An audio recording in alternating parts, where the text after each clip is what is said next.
नमस्कार दोस्तों, स्वागत है आपका अपना क्लास ओनली फॉर स्टडी में। तो फ्रेंड्स, आज पढ़ेंगे भारत के भूगोल का नेक्स्ट टॉपिक जो कि है भारत की प्रमुख मिट्टी। तो चलिए यहाँ से क्लास की शुरुआत करते हैं। जितने भी महत्वपूर्ण प्रश्न हैं उन सभी को कवर कर लेंगे और इस क्लास में जितने भी प्रश्न कराए जाएंगे ये सभी विगत वर्षों में बार बार पूछे जाने वाले प्रश्न हैं। तो चलिए बिना टाइम वेस्ट किए हुए क्लास की शुरुआत करते हैं। पहला प्रश्न है, गंगा के मैदानों की पुरानी कछाड़ी मिट्टी क्या कहलाती है? तो ऑप्शन ए, यह बांगर कहलाती है। क्वेश्चन नंबर 2, निम्नलिखित में से किस प्रकार की मिट्टी के लिए न्यूनतम उर्वरक की आवश्यकता होती है? तो ऑप्शन बी, जलोढ़ मिट्टी, alluvial soil. Question number 3, Ganga के मैदान की पुरानी कछाड़ी मिट्टी क्या कहलाती है? तो ऑप्शन सी, बांगर। क्वेश्चन नंबर 4, भारत में समस्त स्थल भाग का कितना प्रतिशत जलोढ़ मिट्टी से ढका हुआ है? तो ऑप्शन डी, 24%। और पूरे भारत में जो जलोढ़ मिट्टी है यह सबसे ज़्यादा पाया जाता है। क्वेश्चन नंबर 5 पे आते हैं। किस मिट्टी में कृषि के लिए सिंचाई की आवश्यकता नहीं होती है? तो ऑप्शन ए, काली मिट्टी। क्वेश्चन नंबर 6 पे आते हैं। भारत में काली कपासी मिट्टी को किस स्थानीय नाम से जाना जाता है?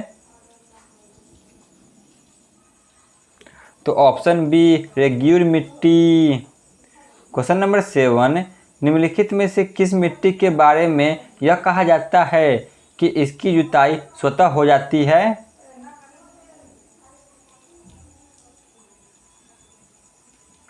तो ऑप्शन सी, काली मिट्टी। क्वेश्चन नंबर 8, भारत में लाल मिट्टी का सर्वाधिक विस्तार कहाँ पाया जाता है? तो ऑप्शन डी, आंध्र प्रदेश एवं तमिलनाडु में। क्वेश्चन नंबर 9 पे आते हैं। प्रायद्वीपीय भारत में क्षेत्रीय मृदा के निम्न प्रकारों में से कौन सा है?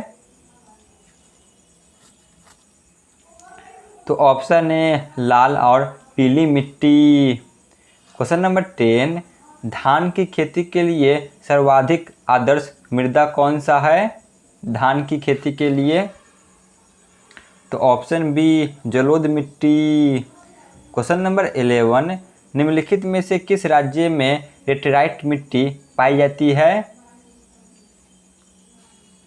तो ऑप्शन सी, केरल में।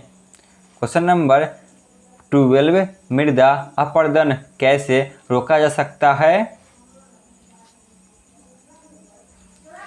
तो ऑप्शन डी, वन रोपण द्वारा। क्वेश्चन नंबर 13 पे आते हैं। रेग्यूर मिट्टी का दूसरा नाम क्या है? रेग्यूर मिट्टी का दूसरा नाम काली मिट्टी है। क्वेश्चन नंबर 14, रेग्यूर मिट्टी सबसे ज़्यादा कहाँ पाया जाता है? रेग्यूर मिट्टी सबसे ज़्यादा महाराष्ट्र में पाया जाता है। क्वेश्चन नंबर 15, जलोढ़ मिट्टी में जब बालू के कणों और चीका की मात्रा लगभग बराबर होती है तो उसे क्या नाम से जाना जाता है? तो ऑप्शन सी, दोमट मिट्टी।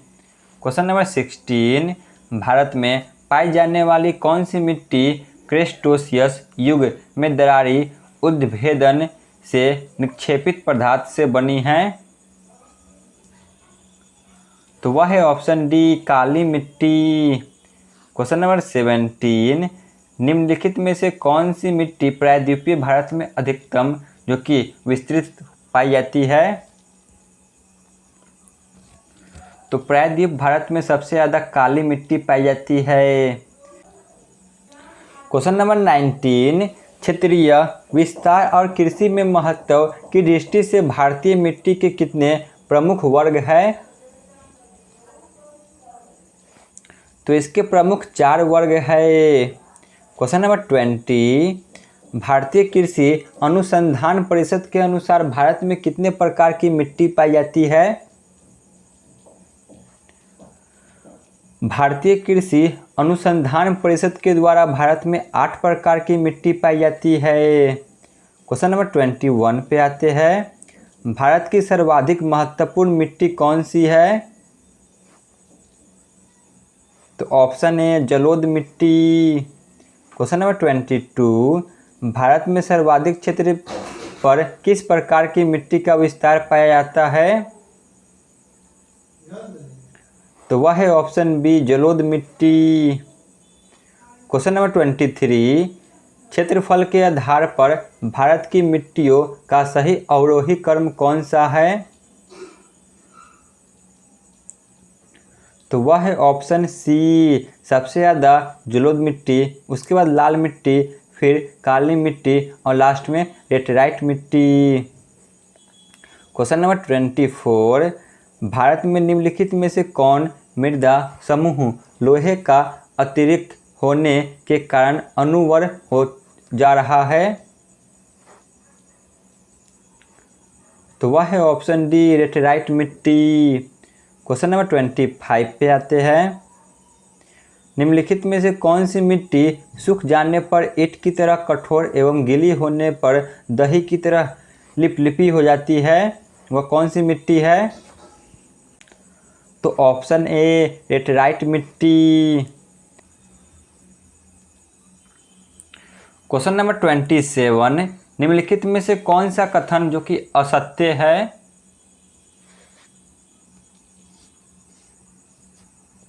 तो ऑप्शन सी लेटेराइट मिट्टी में सिलिका की अधिकता होती है, यह असत्य है। क्वेश्चन नंबर 28, रेग्यूर मृदा किसकी कृषि के लिए सर्वाधिक उपयुक्त है? रेग्यूर यानी कि काली मिट्टी। तो ऑप्शन डी कपास के लिए। क्वेश्चन नंबर 29, निम्नलिखित में से कौन सी मिट्टी जैव पदार्थों से भरपूर होती है? तो ऑप्शन ए काली मिट्टी। क्वेश्चन नंबर 30, काली मिट्टी के संबंध में निम्न में से कौन सा कथन असत्य है? काली मिट्टी के संबंध में तो वह होगा ऑप्शन बी कि इसकी जुताई अधिक करनी पड़ती है। क्वेश्चन नंबर 31, भारत में निम्नलिखित मृदाओं में से कौन सा बेसाल्ट रावा के अपक्षय के कारण निर्मित होती है? तो वह होगा ऑप्शन सी रेग्यूर मिट्टी यानी कि काली मिट्टी। क्वेश्चन नंबर 32 पे आते हैं। नवीन जलोढ़ मिट्टी को अन्य किस नाम से जाना जाता है? तो वह है ऑप्शन डी खादर मिट्टी। क्वेश्चन नंबर 33, पुरानी जलोढ़ मिट्टी को अन्य किस नाम से जाना जाता है? तो ऑप्शन ए बांगर मिट्टी। क्वेश्चन नंबर 34, भारत के उत्तरी मैदान की मृदा सामान्यतः कैसी बनी है? तो ऑप्शन बी तललोचन से। क्वेश्चन नंबर 35 पे आते हैं। तमिलनाडु के 2/3 क्षेत्रफल किस मिट्टी का विस्तार पाया जाता है? तो ऑप्शन सी लाल मिट्टी। क्वेश्चन नंबर 36, लाल मिट्टी के संबंध में कौन सा कथन असत्य है?